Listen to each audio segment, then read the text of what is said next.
শিশু ধর্ষণের অভিযোগে ৭৫ বয়সের বৃদ্ধ গ্রেপ্তার।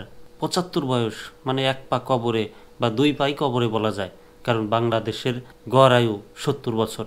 সেখানে ৭৫ বছরের এক বৃদ্ধ এক শিশুকে ধর্ষণ করতে গেছিলেন। বলার কিছু ভাষা নাই, প্রতিবাদের কোনো ভাষা নাই।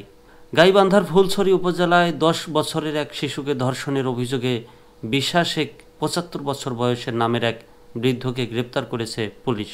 গতকাল সোমবার রাতে ফুলছড়ি উপজেলার চরাঞ্চল এরেন্ডাবাড়ির ইউনিয়নের হরিচণ্ডীপুর গ্রাম থেকে তাকে গ্রেপ্তার করা হয়।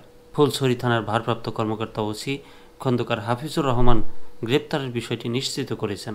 অভিযুক্ত বিশা শেখের বাড়ি উপজেলার এরেন্ডাবাড়ি ইউনিয়নের হরিচণ্ডপুর গ্রামে। ওসি খন্দকার হাফিজুর রহমান বলেন, ১০ বছরের শিশুটি কওমি মাদ্রাসার ২য় শ্রেণীর শিক্ষার্থী। দুপুরে শিশুটিকে কৌশলে ভুট্টার জমিতে ডেকে নেয় বিশা শেখ। পরে তিনি শিশুটিকে ধর্ষণ করেন। বিষয়টি তাৎক্ষণিক শিশুটির পরিবার ও স্থানীয়রা জানতে পেরে পুলিশে খবর দেয়। খবর পেয়ে পুলিশ অভিযান চালিয়ে বিশা শেখকে গ্রেপ্তার করে।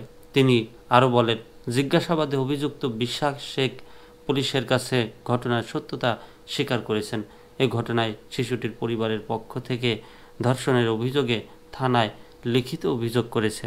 অভিযোগটি থানায় মামলা হিসেবে রুজু করা হয়েছে। মামলায় বৃদ্ধকে একমাত্র আসামি করা হয়। শিশুটি বর্তমানে তার মা ও বাবা সহ থানায় পুলিশ হেফাজতে রয়েছে। আজ মঙ্গলবার শিশুটির ডাক্তারি পরীক্ষার জন্য গাইবান্ধা জেনারেল হাসপাতালে পাঠানো হবে।